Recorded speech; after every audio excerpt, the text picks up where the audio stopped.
Oman ఎంత safest country అంటే, నేను ఒమాన్ వచ్చి ఇప్పటికి 10 నెలలు అవుతుంది. ఇప్పటిదాకా నేను బయట ఒక గొడవ చూడలేను, ఒక క్రైమ్ చూడలే, ఒక క్రైమ్ గురించి కూడా నేను న్యూస్ వినలేదు ఇప్పటిదాకా. అంత సేఫెస్ట్ కంట్రీ ఒమాన్. అందుకే ఒమాన్ ప్రపంచంలోనే అతి సురక్షితమైన దేశాల్లో 5వ స్థానంలో నిలిచింది. ఇక్కడ ఎంత ఈ సేఫ్టీ కారణం ఏంటంటే, ఫస్ట్ వచ్చేసి లెస్ పాపులేషన్, అంటే తక్కువ జనాభా. దేశమంతా కలిపి కేవలం ఒక 50 లక్షల మంది ఉంటారు అనమాట. ఆ 50 లక్షల నుంచి ఒక 10-15 లక్షల మంది ఒమానీ అరబ్స్ ఉంటే, మిగతా 35 లక్షల మంది మొత్తం ఇండియా వాళ్ళు, పాకిస్తాన్ వాళ్ళు, బంగ్లాదేశ్ వాళ్ళు, తర్వాత ఈజిప్షియన్స్, ఇరానియన్స్ వీళ్ళే ఉంటారు అనమాట. రెండోది వచ్చేసి ఇది ఒక మోనార్కీ దేశం అనమాట.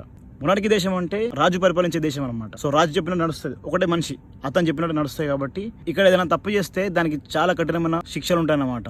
అందుకోసమే ఒమాన్ చాలా సురక్షితమైన దేశం. ఇక్కడ మనుషులు కూడా చాలా రెస్పెక్ట్ ఇస్తారు అనమాట. అంటే ఇతను ఇండియన్, ఇతను పాకిస్తాన్ అని కాకుండా అందరు మన వాళ్ళే, అందరు ఒకటే మనిషిలాగా చూస్తారు. కాబట్టి ఇక్కడ ప్రజలు మంచిగా ఉన్నారు కాబట్టి ఇక దేశం కూడా మంచిగా ఉంది. ఎవరికైనా మంచి స్టేబుల్ జాబ్ ఉండి, ఇక్కడ ఎవరికైనా మంచి శాలరీ ఉంటే గినా వాళ్ళ ఫ్యామిలీతో ఇక్కడ సెటిల్ కానీ, ఇక్కడ లాంగ్ టర్మ్ స్టే చేయడానికి ఒమాన్ మంచి బెస్ట్ కంట్రీ అని అడిగితే.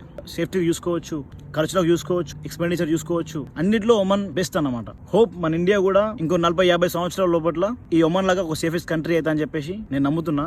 40-50 సంవత్సరాలు ఎందుకన్నా అంటే మన ఇండియా జనాభా చాలా పెద్దది కాబట్టి, ఇంకా ఇండియా చాలా పెద్దది కాబట్టి. Thank you guys.